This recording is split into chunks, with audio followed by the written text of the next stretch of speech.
In a world where kids have more access, options, and influence than ever, how do we teach them gratitude instead of entitlement? Today I'm joined by Kristen Welch, author of Raising Grateful Kids in an Entitled World, mom of 3, and founder of Mercy House Global. Kristen's honest reflections challenge us, both parents and followers of Christ, to model gratitude in a culture that constantly says, you deserve more. Kristen Welch, welcome to Candid Conversations. Today we're looking at gratitude in parenting.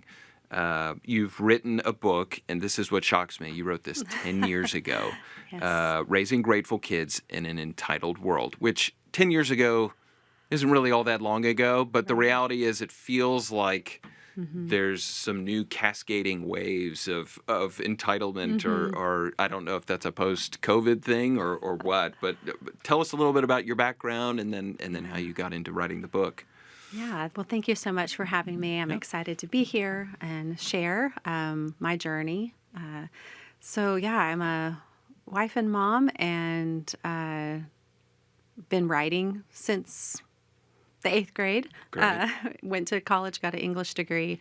This was a long time ago, but a blogger back in the early 2000s, really when the internet was maybe a sweeter, quieter place, before the influencer age. Yes, more innocent, and just found a community there where I was able to learn and grow as a mom. Had really young kids at the time, and was just an original mom blogger in the Christian world, which was a very niche, sweet place to learn and share. And so I really just began writing stories every day. I would put a little blog post out there about what God was showing me. Tried to be inspirational, honest, and God had a plan for that. Really, at the time, I didn't know what that was, but it ended up opening doors that changed the trajectory of my family, I would say, and kind of led me to where I am today. What about upbringing? Raised in a Christian home? Raised in a Christian home, first generation Christian parents. Wow, okay. And so that was a journey of sanctification. Yeah, that's right. They're at the front edge of that, right? They haven't had the example set. That's I right. have a lot of friends who've had to navigate that. Yes. Yeah. So did the best they could with what they had, and learned on us. Out of curiosity, what was their background coming out of? Both of their parents were former soldiers, World War II, and so there was a lot of abuse and alcohol and brokenness in their upbringing. And so when they met each other, they were like 19 years old and both really just wanted out of their families of origin. I have an older brother who's 4 years older, and I have a twin sister. And my parents tell a story of, I think a neighbor had invited my mom to church, and she had a grandmother who occasionally would take her on holidays. So that was really her only exposure. And my dad didn't really have much. And so my brother, they tell a story, he was a couple of years old, just learning to talk, and they were in traffic, and my dad slammed on the brakes or something, and my older brother said a cuss word, and they, just repeating what he'd heard in other traffic incidents. And my parents were like, we need to probably find God. Right? This is not good. Which is fascinating, because a lot of what you write about is kind of the looking at yourself in the mirror of your own children. Yes. And so that is really generational for me. They had a neighbor that, they knew went to church. And so they started going to church with the neighbor. So they really professed Christ together before my sister and I were born. But there was a lot of patterns of sin that needed to be broken, through sanctification. And so, they did the best they could. And it was a really special, I have a lot of gratitude. They really exposed me to missions, honestly. My dad had a heart for the world, and it was very often that I would catch him crying over a map and just praying. He just would pray for countries and people that he didn't know. And the little church that we ended up at had a beautiful missions program. Yeah. And so I grew up in that shadow of just caring for the lost. And I accepted Christ as a child, had a very memorable experience as like an 8-year-old where I accepted Christ, asked to be baptized, and I've really felt like the Lord has just shepherded me from that moment on. Yeah. And felt a call in my life very young to glorify him in whatever doors he opened. Yeah. Ended up going to Bible college where I met my husband and got an English degree and wanted to be a writer. As an 8th grader, I had a teacher that was just, teachers have such an opportunity to speak into kids' lives. Yes, and one day she was like, "You're a really good writer," And so I ended up becoming the editor of my high school paper and my college newspaper, and just I love the creative power of writing, storytelling especially. And most of what I was writing was just, whatever I was living at the moment. A lot of it was about me, if I'm honest.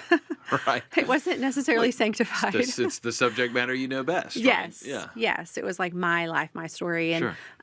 And what really shifted for me was the intersection of the world's normal with my normal. It was an awakening for me to realize the way I live is not the way the rest of the world lives.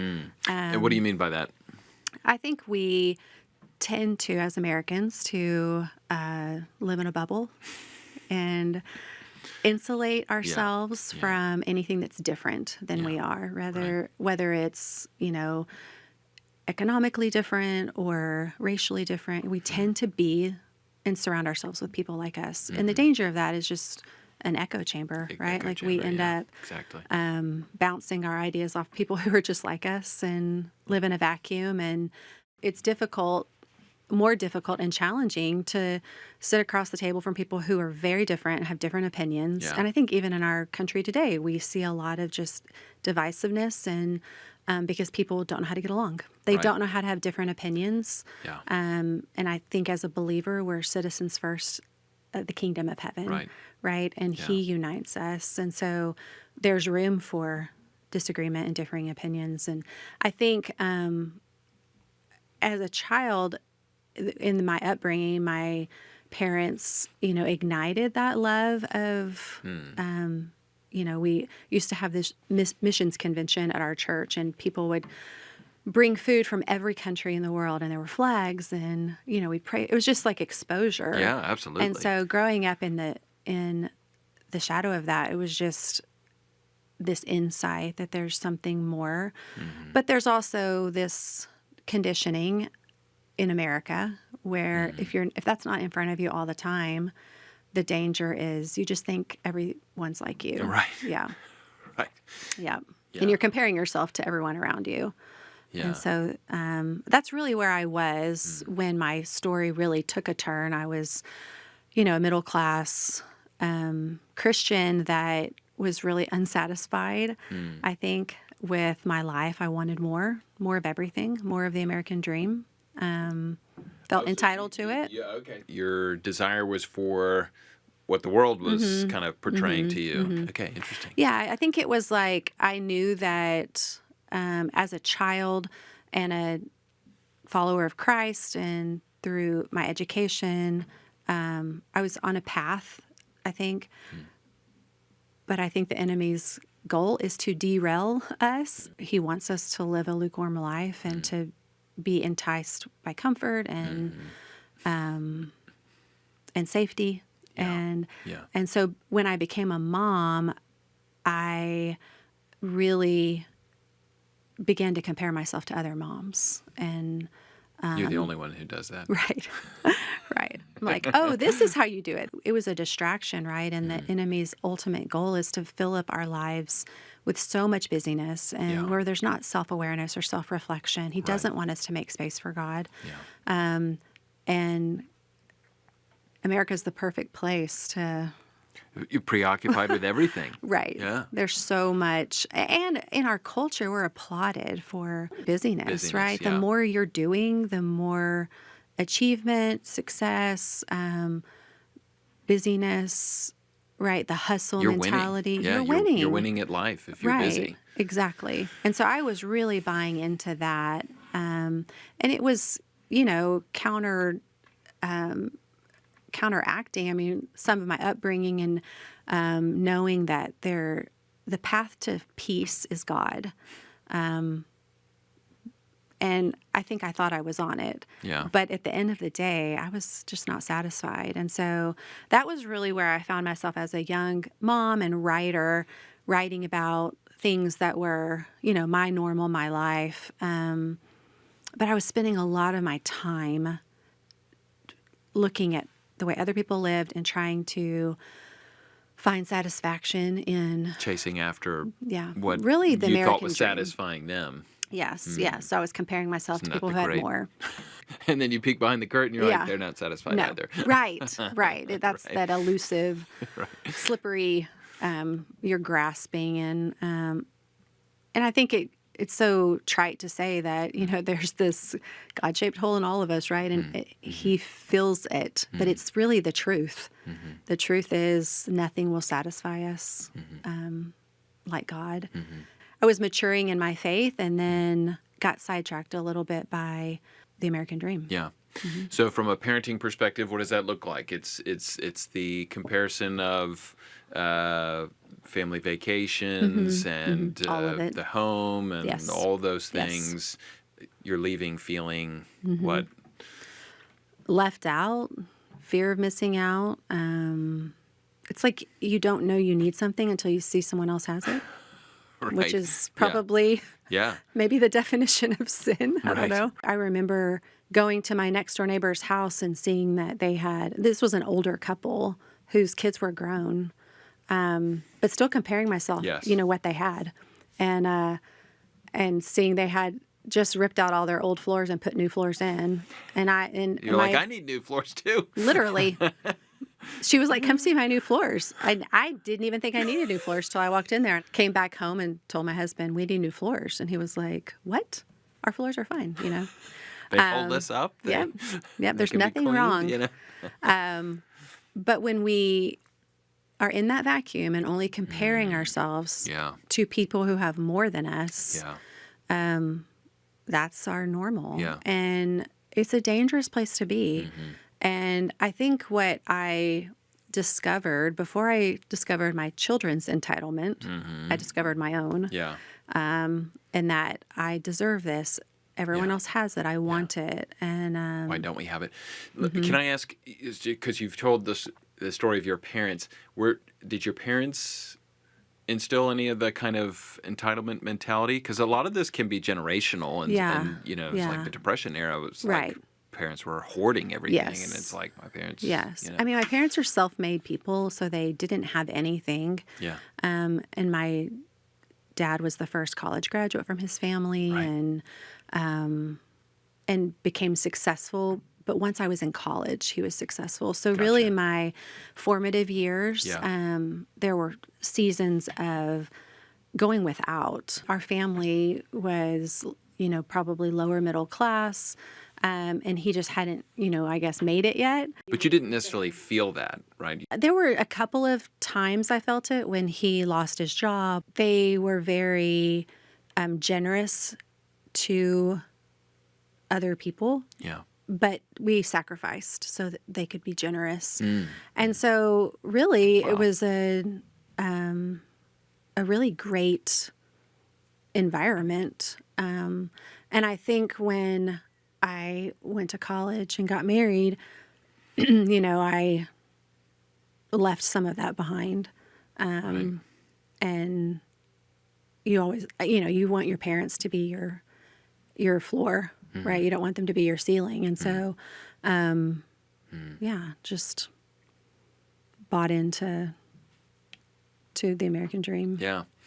So you're noticing these things in yourself, and then you start to witness this in your children when they're small, and comparisons. And is this sort of the impetus of the writing of the book? But I was unaware of it at the time. Sure, yeah. It is extremely subtle. Very subtle. And honestly, there's a lot of self-deception in that, right? Because at the same time, I'm writing this blog for parents. I'm teaching Sunday school. My kids are memorizing scripture. Yeah. We are intentionally parenting. You know, we are a Christian home, but we were in a vacuum. You know, we were loving our neighbors who were just like us. And I don't think there's, you know, inherently anything wrong with that, but it's not the full picture of what God has for us. But you don't really know it unless something bumps up against it, right, and breaks that bubble, and you realize it. So as I was, you know, in this rhythm of being a young mom, a writer, living life, also really unsatisfied, just in my faith. Like I felt like there was something more. The child that wanted to change the world really was just surviving it. Yeah, I just felt like there was something more. But what I thought, you know, that more was more money, more success, more achievement. More freedom to do those things. More freedom to do those things, right? Yeah. And so I was invited as a blogger. Again, this was, they don't even do this anymore because the world has changed. Yes, that's right. The new blog. Definitely.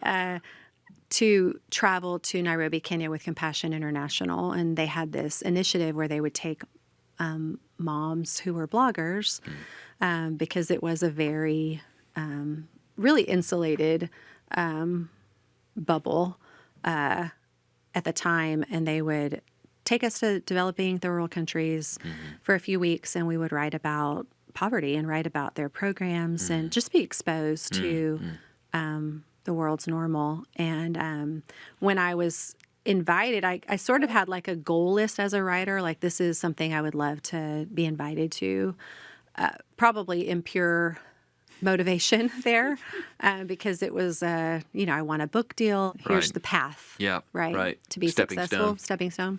And so one of those trips was definitely on that list in the Christian writers world. And so when I got that invitation and it was to Kenya, it scared me to death. I was like, I don't think I'm brave enough to say yes to this. And so I said no. I just was like, thank you. Like, where's the south of France trip? Right. And I remember telling my family about it, and they were just really disappointed that I said no, because they knew that had been a goal. And I remember my husband was like, you know, just in a one-on-one conversation, like, why did you say no to this? And in a moment of honesty, I was just like, I'm afraid it'll change my life, right? Like, I'm really afraid that it'll be like a before and after. And what?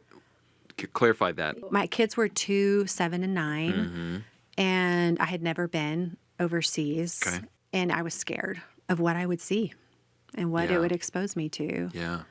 And at the same time, there was an appeal to it because of the dissatisfaction, right? And so when I said I was afraid it would change my life, my husband was like, "Well, maybe it should, right? Like maybe." And so just challenged me. Maybe that's what you're looking for. Yeah. And so thought about it, prayed about it, and changed my mind and went. And of course, it was a catalyst. I don't know if every life has a defining moment, but that was 15 years ago, this past year, and it was defining because the minute I said yes, I began preparing my heart, like for if this is going to change my life, then maybe I want to change my life. And so I began. The Lord wants to change my life. Right. Yeah. Definitely. The Lord wanted to change my life. And in some ways it was almost like an intervention, I would say, from the Holy Spirit to say, this, I want to show you, you know, a different way. Yeah. And I think I prepared in a way that God, from the minute I said yes, was preparing me for what he was going to invite me into. Yeah. I'm a learner, so I'm like, well, I want to learn about poverty. I want to learn about, what I'm about to see. Sure. Right. And some of that's fear driven. Like, Sure, I don't want to right. be totally caught off guard. And so I just began reading books about when helping hurts and like the North's response to poverty and like how do you really affect change and impact without hurting Indigenous people, and read books on microfinance, like solutions, like, just anything I could get my hands on. Absolutely. And even on the plane ride over there, which was the hardest yes of my life at that point, just leaving behind my young children. And it was a 3-week trip, and it just felt very pivotal.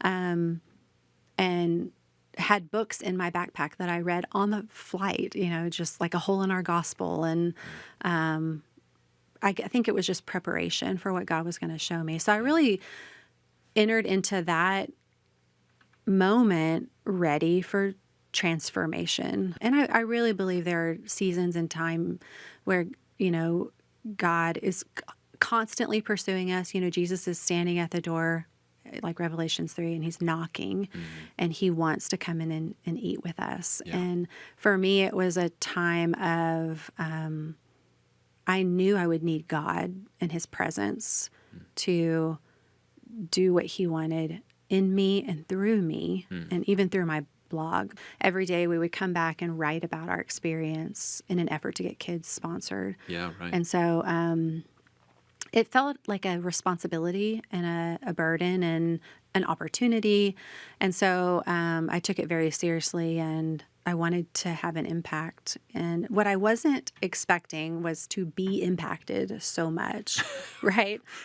Often the case, right? Yeah. The mentality, in the Western church sometimes is to like go and be the voice of the voiceless. And like, there's a hero of course, component to that, which is dangerous for you and for, people in poverty.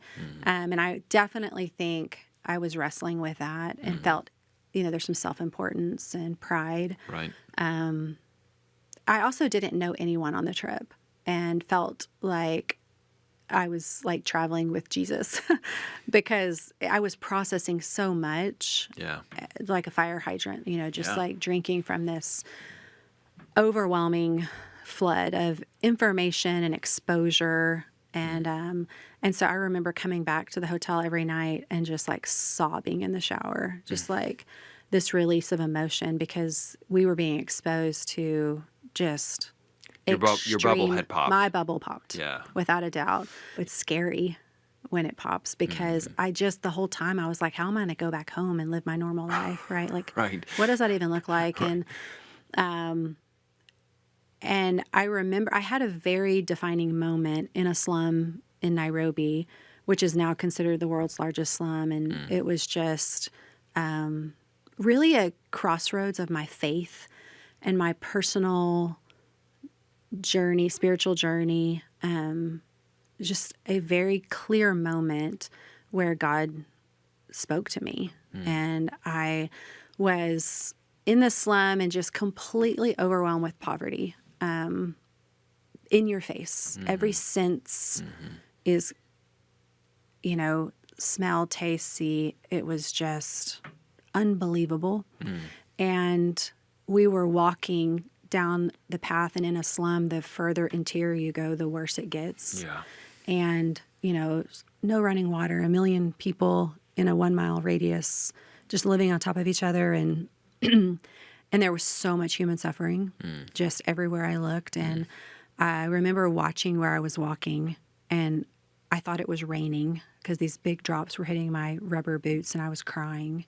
And I was just, my emotional response was just, I was totally overwhelmed with the world and its normal. And was meeting young moms, and I was a young mom, and I was just really confronted with our sameness, right? Love of our kids and wanting them to be okay. And God met me there in that moment. And I think what I felt was anger, which was surprising. and I was mad at God. Yeah. Which, I was a good Christian girl. I was supposed to get mad at God. And, but I just felt like confused about his love of people and everything that I had learned about God, and thinking, if God is who he says he is, we're all his people, and he loves us equally. But why do I have so much, and why does the world have so little?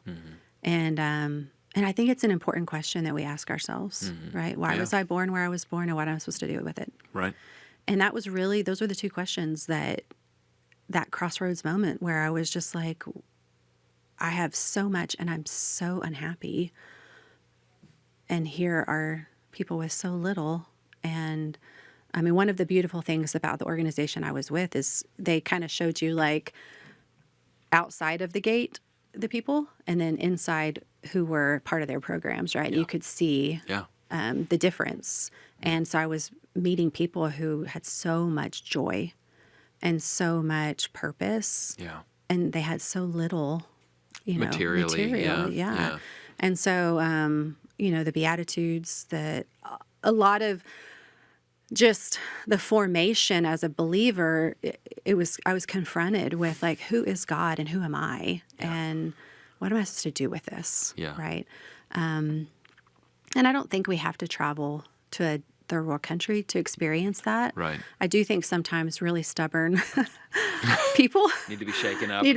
Yeah. And more in your face exposure.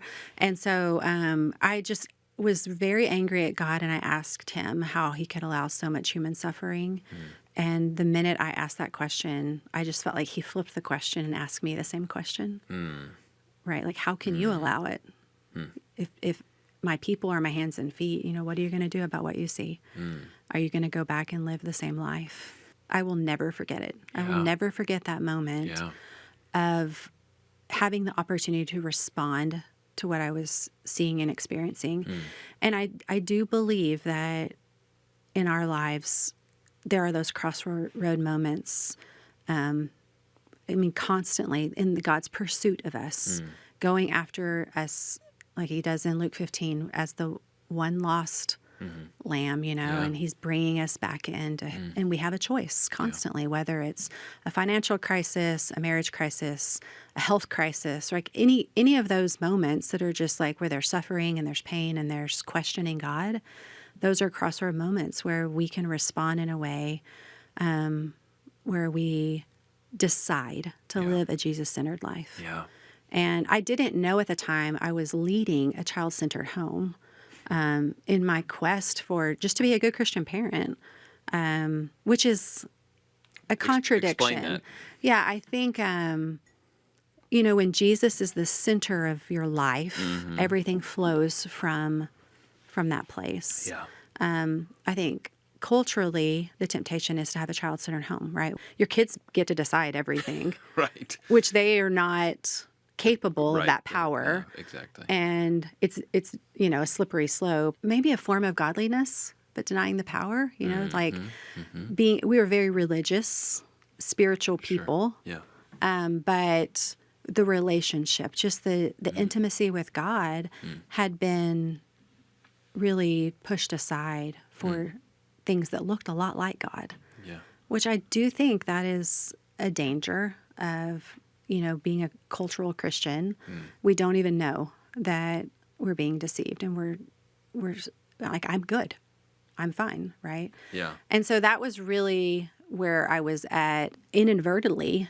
My kids were in charge, and I had put them in charge because I didn't want the battle. I didn't want the fallout. Right. Right? Yeah, because it's more painful to. It's very painful. March into that war. Yes. And so, I think that's where I was at, and then having this very significant experience. And I didn't want to go back and live the same life. And I felt invited into a life change. Yeah. So and what that does was the that what does catalyst. that look like? I mean, so you come home. Yep, come home. Your kids and your husband are Like, who are you? And what did you do with our mom? The world is different now. Yes, yes. So yeah, I returned home. I remember my family met me at the airport with like flowers and a gift. And I was just like embarrassed Yeah. that the me that left would have wanted a gift. And then the person who returned was like, this is not that kind of a trip. Yeah. Right. Yeah. I was humbled. And I think at that moment, my husband was like, uh-oh, you're different. Something is very different here. Right. And I was so broken, broken for the world, broken for myself, broken for not knowing what I didn't know. Yeah. Right. And so there was a lot of grief in processing, not just a comfortable life, but I think a search and for things that wouldn't satisfy, you know? And I realized that, you know, in the home of a boy in Africa who had nothing, this little kid named Vincent, we visited his home, and he, you know, a typical home in a slum, right? The size of my bathroom, master bathroom. And it was an orphan-led home, so he didn't have parents any longer. And he was in charge of his siblings as like a 12-year-old kid. And he showed us how, it was like a tour of his home, and he showed us how no electricity, no running water. He would light one candle, let the wax drip off the candle, and stick the candlestick into it, and it would light up the room. And he would do his homework by night and lived on less than $2 a day, and would get up at 4 a.m. and go get vegetables and sell them before school to provide for his family. It was so sad, right? And I was overwhelmed with how little this child had. And I could not reconcile the joy that just emitted from him. Right. Because our worldview says he should be miserable. Exactly. You know. Right. There's so much more in life you can have. Exactly. And I was living the opposite and had everything, but was kind of miserable. I was very confused by that and thinking through, like, who is poor here, right? Who is poor in spirit? And I will never forget, he walked through his day, and there were like these 5 bloggers, you know, learning. And he said, does anyone have any questions? And he kind of turned it around to ask us, do you want to ask me anything about my life? And I raised my hand and just exposed myself, because I said, how can you be so happy? You have nothing. And he looked at me with so much pity.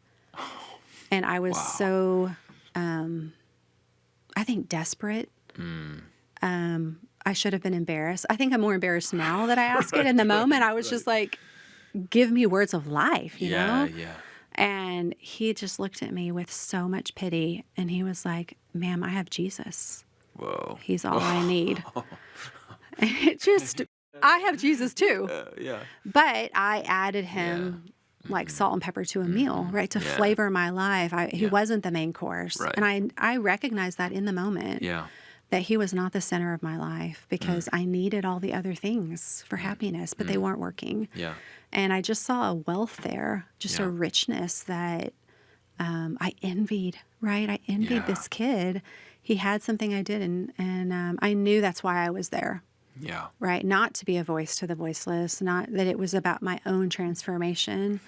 And so that's who my family welcomed at the airport, right? Like, a different person. Yeah. Just spent the next 6 months trying to figure out, what is that response? I know that I don't ever want to go back to the person that I was. And in those 6 months, ended up starting a nonprofit called Mercy House Global, kind of reluctantly. It's a long story. I actually have written a whole book about that journey, because it was very unique. Yeah. I could never replicate it. Yeah. I could never do again what I did. It was just the collision of all the things. It was God's plan, and He invited me into this. Sure. It really was. Yeah. And so, I started Mercy House Global really as a response. And it's 15 years old now, so founded that, and I'm the CEO, and it's changed my life, changed my family's life, my kids.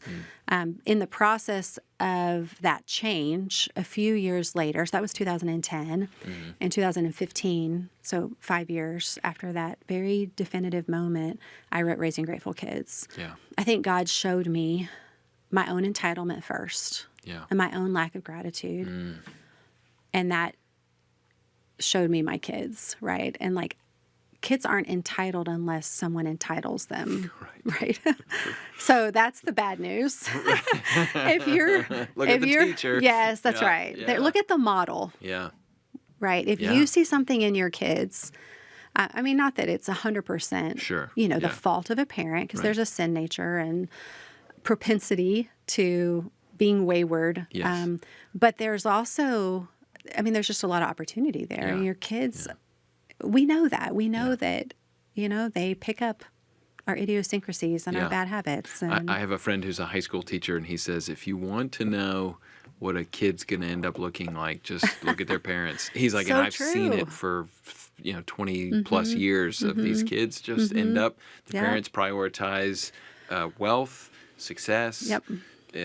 Chasing after the American dream, Yep. whatever it is. Yep. And the kids will always, even if they're in a Christian school and going to great churches and all those great things Yep. around them, kids end up like their parents yes, more yes. often than not. And those resources are tools Yeah. that God can Sure. use. Oh, absolutely. But they also can be barriers. If you're not living that at home and modeling that, it just shows your kids hypocrisy, Right.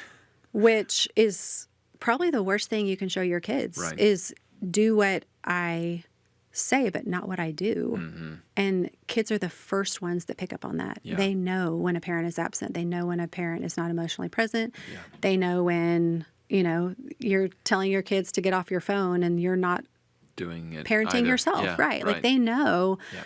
And so, yeah, it's dangerous because we can have good intentions and fail. Well, and what I notice is a lot of parents, especially young parents, well, actually all phases of life, but it's everybody's looking for, and you kind of shared this last night as you were speaking at our church, but everyone's kind of looking for, like, just give me the quick fix thing. The silver bullet. It's like, give me the silver bullet. Give me the, equation that I can then execute. Yep. And then everything will be fine. Yep. And I can just continue to live my merry way. Right. You Right. know? And it is not a formula. It's and actually the danger is, there's been a great departing of the church from young adults. Yep.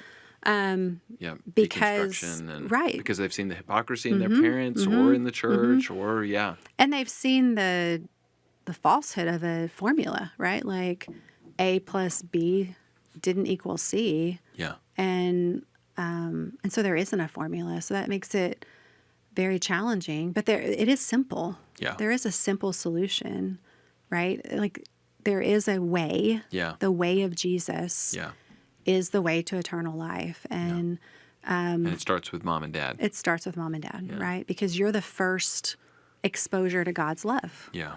Right. And it's not all up to mom and dad, right? Like Yeah. we're not in control and our kids have free will, but we have this opportunity to expose them to the gospel and the world and all of the components. And I think in our desire to protect our kids and provide a comfortable life, which I'm right there with everyone else. I want to provide safety and comfort.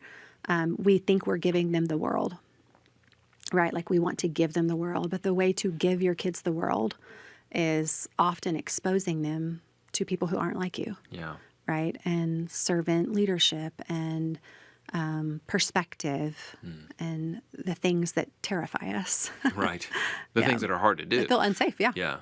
Yeah. Okay. Walk us a little bit through the book. What are kind of some of the key, they're not equations, they're not formulas, but they're, and I love the way you put it yesterday. It's like, I'm still navigating this journey, even though your children are adults. Yeah, I always want to qualify.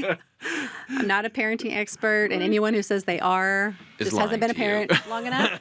Because your kids will humble you and they will prove you wrong. Well, they don't always not only the equation, but even when you think, oh, I think this will go this way, and then It it's doesn't. like, Yeah. right, exactly. Yes, yes. So Yeah. some of the things from the book that you know, that I mean, even in feedback now, it's been 10 years, but Yep. feedback that people have come back to you and said, oh my goodness. Yes. You know, and I'm sure it starts with, hey, the foundation was obviously the Right. impetus for change for us, but here are the other kind of ripple effects that came out from that. Yeah, I think, you know, I really saw gratitude as a remedy, an antidote for entitlement, because when we're grateful, and this is obviously not just a parenting tool, right? This is a human Yes. tool. Right. Yeah. But when we're grateful, it shows us what we have instead of what we don't have. Yeah. Right. And so practicing gratitude is critical to change, and you have to slow down often to not miss what you're grateful for. Yeah. Right. So gratitude in itself, you know, I've practiced every morning for as long as I can remember. What are 3 things I'm grateful for? And I always make myself make them different, right? So it makes you slow down and look back. Well, what happened? You know, examining our life is a gift. Yeah. And the enemy doesn't want us to look back and examine Right. yesterday. Yeah. Where did I find God? Yeah. Where was God void? Because if we can answer that question, it informs today and tomorrow, right? Where am I discerning God in my journey? And so gratitude is a way to do that. It's a practical tool. And so that is the big call in the book. And then let me ask you quick. How did you begin to do that in your own life? And then how did you start to model that for your kids? So just like for those who are listening and thinking, okay, where do I start? Right. I mean, I think just simply saying what you're grateful for. Yeah. So we, around the kitchen table, Yeah. which I'm a big proponent of rhythms, and we can talk about that in a second, but highs and lows of the day. Yeah. What do you, right? Because you're teaching your kids to recall what happened today that was good, right? And where can I find God in that? And so it felt like a game, right? Yeah. Your highs and lows. And Sure. some of our best conversations ever and our funniest conversations happened in those moments of highs and lows, right? Yeah. Because kids Sure. are so candid and they are hilarious. And you learn about them. You learn about their day. You learn about their world. Yeah. And so that is such an easy connection, right? Yeah. Because then you're playing along too. Well, here's my high. Here's my low. Yeah. Right? And you're And they humanizing. recognize, mom and dad, Yeah. their day isn't always just. Yes, mom had a bad day, Yeah. or she's a human, right? Like she has emotion. Probably prefer that all the lows don't involve the children. Right. Yeah. I mean, Have a little complex. From that, right? some of our lows were hilarious. I'll never forget when my youngest was in kindergarten. Almost, it's so funny when 5-year-olds are saying their highs and lows of the day. And she would bring up this little classmate. He was her low of the day because he was just, she was being exposed to a kid that didn't have some stability and, would throw chairs and, things that helped me be informed as a parent that I would ask about in parent-teacher conferences. But one day she said, my low of the day is that Giovanni pooped on the playground. And there you go. That was just right there. Pretty low. And it's hard to come back from that. That's definitely Giovanni's low. Yeah. That it made our family discussion. Well, then there's 7 years between my oldest and youngest, and my oldest daughter was like, I want to change my low of the day. It was this meal right here talking about Giovanni and his habits. So, yeah, we still laugh about that, just like... But you are connecting, right, with your kids and learning about their world. But you're also having an opportunity to practice gratitude and to show them what it looks like to practice gratitude. And so, there's lots of things you can do.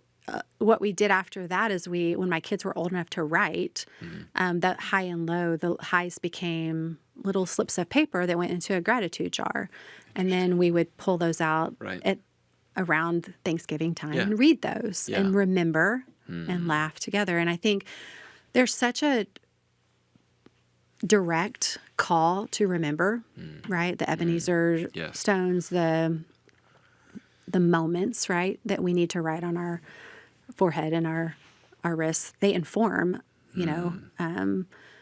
and there's just something really powerful because we all have needs and desires and prayers, and we're asking God for things, but we forget what He's already done. Yeah. And so gratitude is an ongoing praise journal, right? Of like, you did this, and that helps me to believe for what I need you to do next. Yeah. And so you're teaching your kids that. And I think in that, there's some confession, there's vulnerability, there's accountability, right? Like gratitude opens the door. Yeah. It's just a path. And so then so much, there's a really great exchange. Yeah. So a simple solution, hard to maybe achieve, but it starts in those day-to-day rhythms of, this is how we start our day. This is how we end our day. Just end cap the guideposts, the things that our kids will look to. I think we need rhythms. God works in rhythms and repetition, and so I talk a lot about having meals together. It doesn't have to be dinner; it can be breakfast or lunch, whatever your schedule. But really protecting that time with your family, because there aren't very many times that you're together collectively. Yeah. And the world really wants to, I don't know if I wouldn't call it necessarily an intentional agenda, but maybe of the enemy. Separate everybody. Yes, but isolation. Right. Isolation. Oh, for sure. When I wrote Raising Grateful Kids 10 years ago, and the word selfie was brand new. Like it wasn't even, but it was so strange to me. Everyone was taking pictures of themselves, and the social media was just kind of new, and it was, everyone was becoming an influencer, right in their own world. And it was just such a strange time 10 years ago. And now, we can see that we have really leaned into that as a culture. And it's all about isolation. And there used to be, more communal. My son, who's 23, we were talking the other day, and he was like, it really bothers me that everything is so isolated. Like you go and you buy one cup of coffee.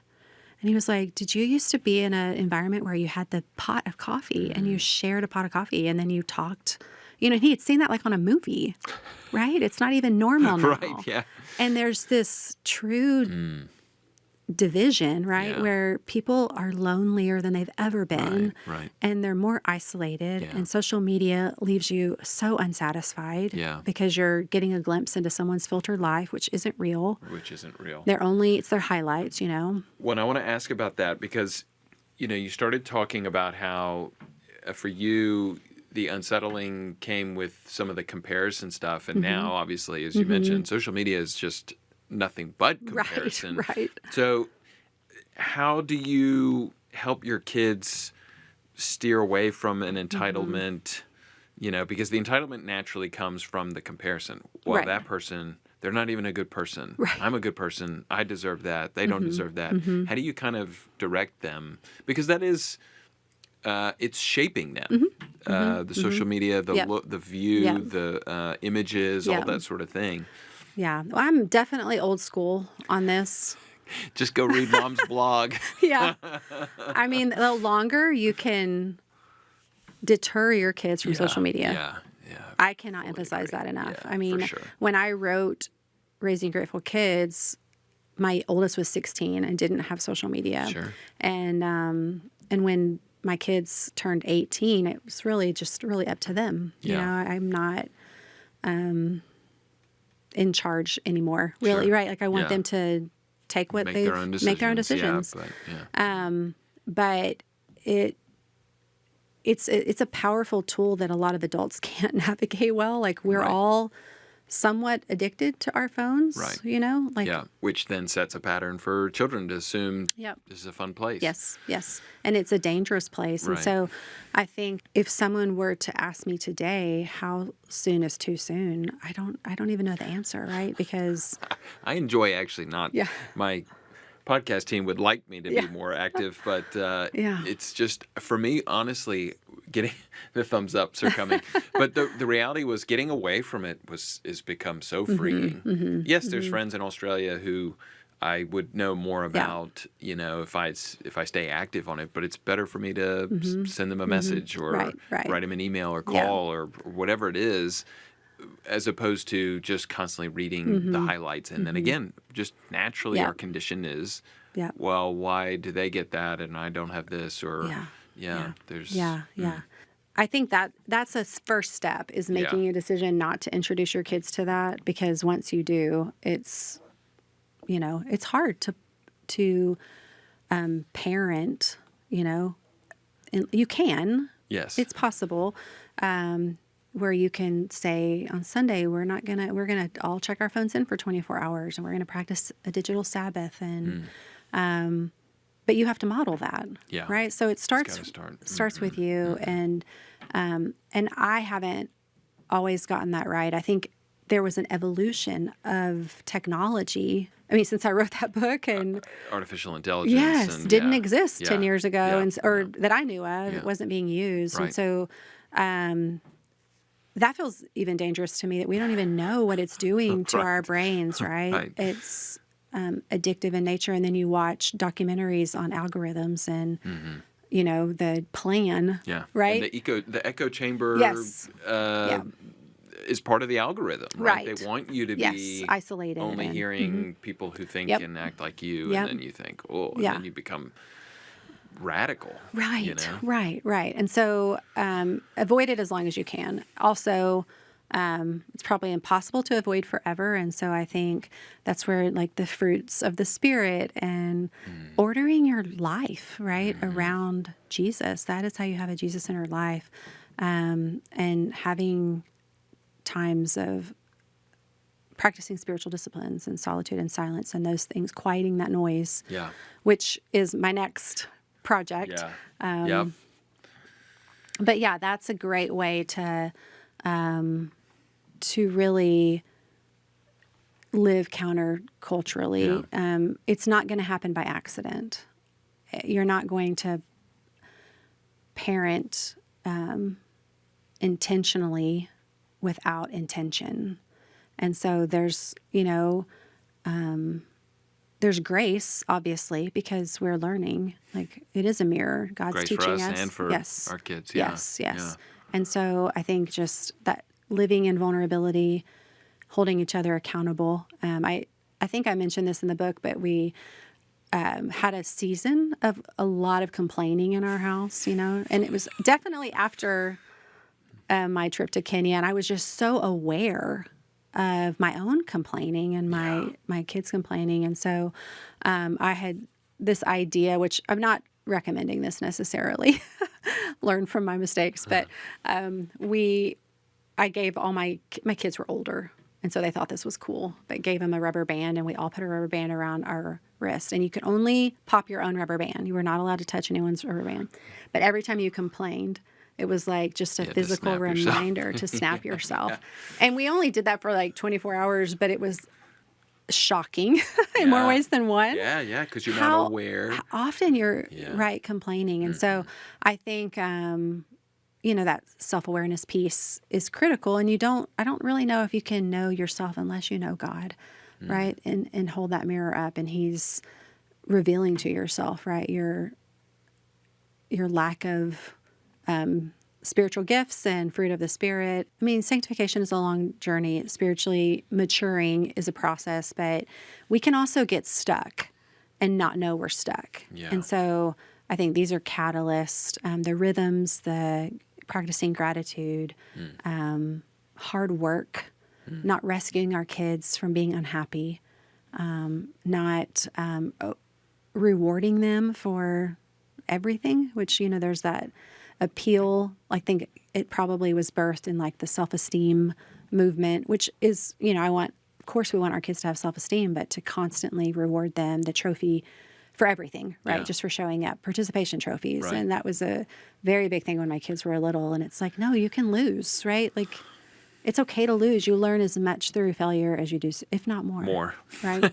Through failure. Right, because then you have to learn how to bounce back. Yeah. Yeah. Yeah. There's a couple of things that you've taken on that it's not necessarily prescriptive, but I think it's, in a sense, it's descriptive and it's helpful that I think people think about. One is really fascinating because you were talking about how you keep a map near the dinner table and you kind of talk to your family about, probably spurred on, interestingly, by your trip, but not only your trip, but it's interesting that your dad would pray for different countries.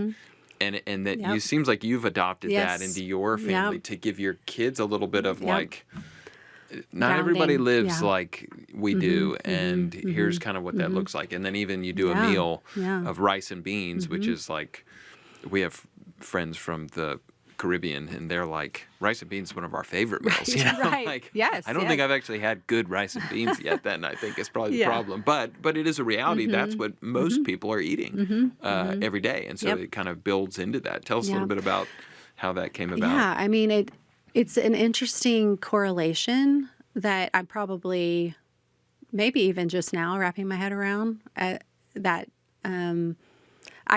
Growing up and having that exposure to foreign missions, I remember my dad woke up one morning and he was thinking about a country, but he didn't know where it was, and he didn't even know why he was burdened for it. Sure. But he was interceding for this country called Mauritania, which is, I had never heard of it either, and it's borders Senegal and Africa, and felt just very burdened, and looked it up and realized there was not a Christian presence in this country, and just began praying, and went to our church missions team and was like, can we add the flag of Mauritania to our missions, the wall, and it was a small thing, but it was very significant in my home because I remember just thinking, God probably told my dad about that country, and spoke to him, and so he prayed. I go off to college years and years later, and I was at a Bible college and had a dorm pastor who, she and her husband decided they were going to leave, and they had been called to a country called Mauritania.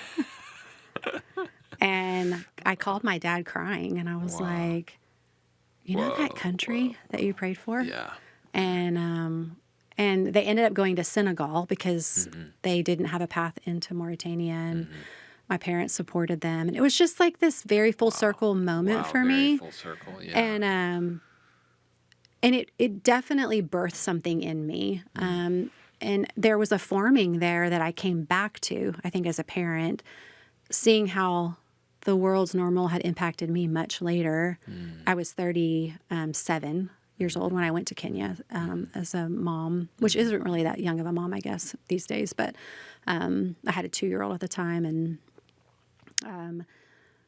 I was like, we need a map, right? Like we've forgotten the world and the normal of the world. I have forgotten it. Yeah. And so really wanted to expose my kids. There are some books out there that are like world prayer books. And so at the nonprofit I work at, we like to resource parents with practical tools to have a Jesus-centered home. Yeah. And missions and serving others is a big core value of ours. And we like to connect families who are resourced with families who aren't, because that creates perspective and, opportunity, a bridge. Yes. Because if we don't share what we've been given, we become comfortable Christians. Right. And so we want to facilitate that sharing. And so we have a map that has prayer cards and it has 100 countries. And so there's a little bit about each country, right? So you're learning with your family the language. Are they an unreached people group? What their religion is, what to pray for. Yeah. And so it's so incredible now to go to my son got married a month ago, and I had my kids and I went, and we were like their first guest in their home. Sure. They've been married a few weeks, and they made a meal for us, and we sat next to a map, and we prayed for Afghanistan. Wow. And it was, such a moment for me to just see that love of the world passed down to a new generation. And and I know that they'll do the same thing with their kids, Yeah. And I think that is an opportunity that we have to expose our kids, and God uses it to change us. Yeah. And rice and beans? And rice and beans, that was a very practical way for us to remember, food. Sure. Obviously, it's like we pray and ask God to bless our food, but we've really lost touch with, hunger. Yeah. Thankfully, the reality is we have access to food, and much of the world doesn't, especially now. And so we just did rice and bean Mondays. At first, there's a lot of moaning and complaining, but we, for years and years and years, every Monday, it was kind of our practical way to remind ourselves of the blessings that we have. And sometimes there was avocado. We had one fresh. Made the rice and beans a little more because palatable. Yeah. I mean, my rice and beans were from a can. Right. So, and sometimes it was brown rice, which was even worse. Right. But it was just the rhythm. It was a rhythm that allowed us to talk about the world and stir up some gratitude. And I shared last night that my son lived with 7 other guys in this really kind of gross campus housing. Every guy lives in one of those. Yes. Yeah. And they did rice and beans, and probably because they couldn't afford actual it. Food. Yeah, I think my son was like, I have an idea. But that meant so much to me. I was just like, that's, our kids do replicate, good and bad, what we model. That's definitely not a formula, but maybe a shift in perspective, that something easy that we can do that just opens the door to our home and exposes our kids. Yeah. Well, the book is Raising Grateful Kids in an Entitled World. Kristen Welch, we're going to have you on again in our next episode, so you hang tight, and everyone will look forward to our next episode. Thank you for taking the time to be with us. Thank you for having me. Raising Grateful Kids doesn't start with the next generation. It starts with us. This conversation encouraged you. Share it with another parent who's trying to raise kids with hearts of gratitude. And join us next week as Kristen and I continue the conversation on slowing down and sitting with Jesus in the chaos of everyday life.